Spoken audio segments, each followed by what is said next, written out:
folks, welcome to the Atlanta Urban Debate League. Today we're going to be talking about militarism, which is the critique that has been released for the 2019-2020 competitive season for the Atlanta Urban Debate League.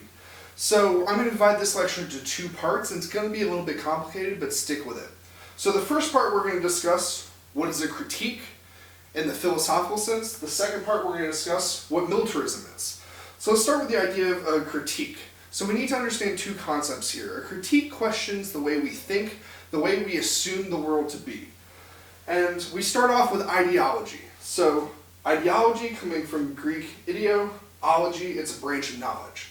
That means that ideology is a framework of ideas. It's a way we think the world ought to be, and it's our kind of own subjective beliefs that we project onto the world. So this creates a kind of contrast between what we can call the real, which is the physical world, objective reality, and then the symbolic world, which is subjectively how we see things to be. So that's a little bit complicated, but let's think about, for example, linguistic research, where we can talk about and ask someone to draw a tree.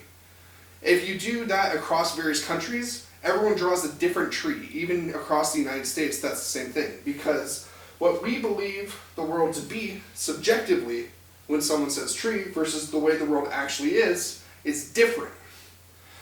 We can also think about that in terms of other beliefs we have about the world, how people ought to act, how people ought to treat different classes of people, right? So we have a framework of ideas that we project onto the world.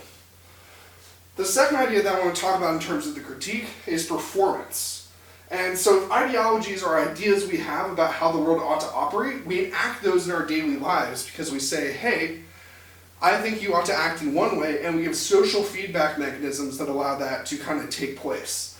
So an example of this would be elevator etiquette, right? You're not supposed to look at people in the elevator, and if you do, there's an unspoken rule that you're going to be a little bit weird if you're doing that. The second thing, we can talk about gender roles. If someone is acting in a particular non-normative gender way, we say that we're going to take away their man card, right? Where all the real men is a common thing that you hear. You have gender expectations about how women ought to interact in the workplace, stuff like that. So we perform the way we think the world ought to be. And sometimes those ideas that we have about the way the world ought to be are not neutral. In fact, we end up replicating kind of systems that are harmful. So now that we know that reality is a little bit subjective, right? We all have our own way that we think the world operates. And we project that idea onto other people, onto other systems, onto the government, normatively. Let's talk about militarism. So militarism, very simply, is a belief in a strong military to promote security. Most importantly, it's a belief, right? It's an ideology, it's a framework of ideas, it's a set of assumptions about the way the world operates. What are some of those assumptions? Security, right? We need a strong military to protect the homeland, right? Those other countries, the other, are always going to be dangerous. Another assumption is that we need an economic buildup. We need to promote our own economy at the expense of other economies so that we can have economic dominance and continue to protect the United States. So there are two types of militarism that I want to talk about.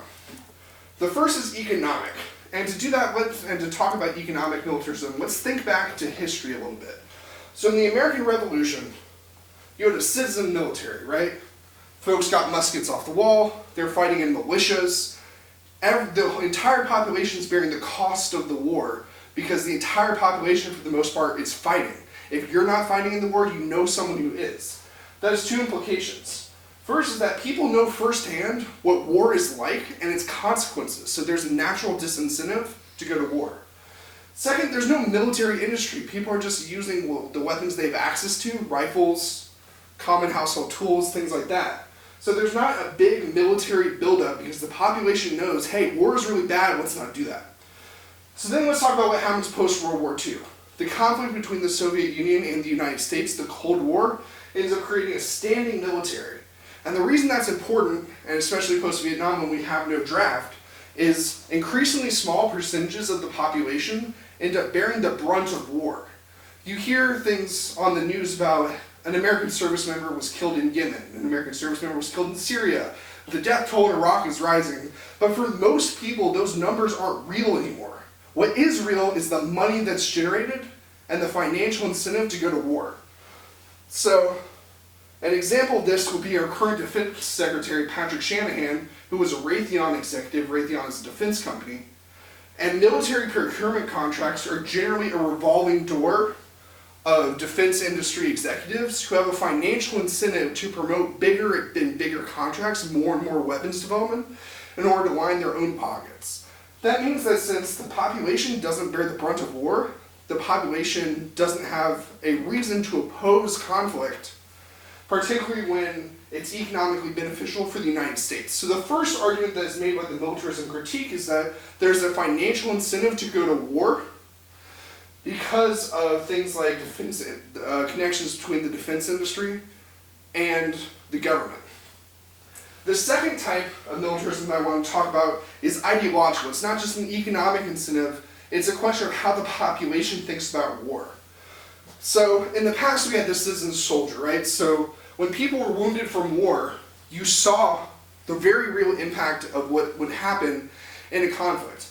Nowadays, that conflict is hidden from us. The costs of the war is increasingly bloodless, and we have an idea of what's called a pure war, a bloodless war. So let's go through a couple of examples. First is smart weapons.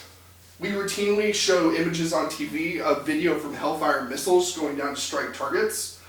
But that video cuts off right before the point of impact, which means that we never see any weapons explode. All we see is the very pure, precise targeting mechanism, and we never see the aftermath for the most part.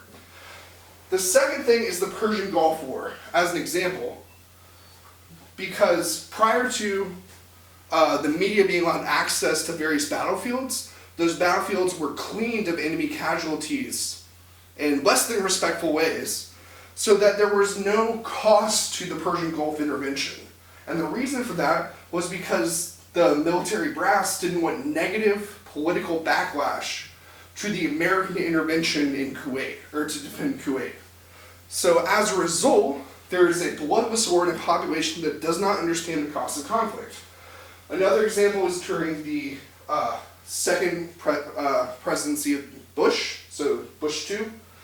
Caskets of fallen soldiers returning from Iraq could no longer be photographed. So increasingly the body of the soldier is separate from actual conflicts, right? We see the advertisements on TV, Army Strong, right? But we never see the costs of the war itself. Instead, the vast majority of the population thinks that war is safe and very narrow and effective. So ultimately, why does this matter? Well, the evidence that we provided says that in the Cold War, 10 million people died because the United States and the Soviet Union engaged in proxy conflicts where they built up their militaries to the point where other complete countries were just destroyed. So, on this year's topic, when we're thinking about arms sales and whether or not we should promote selling weapons, the question is not, do we sell weapons to particular countries, right? It's not a question of whether or not we think weapons can be made safe. It's a question of, why are we in this situation in the first place? And the reason we're in this situation is because of the economic and political incentives to go to war. That's it. If you have questions, feel free to get in contact with us.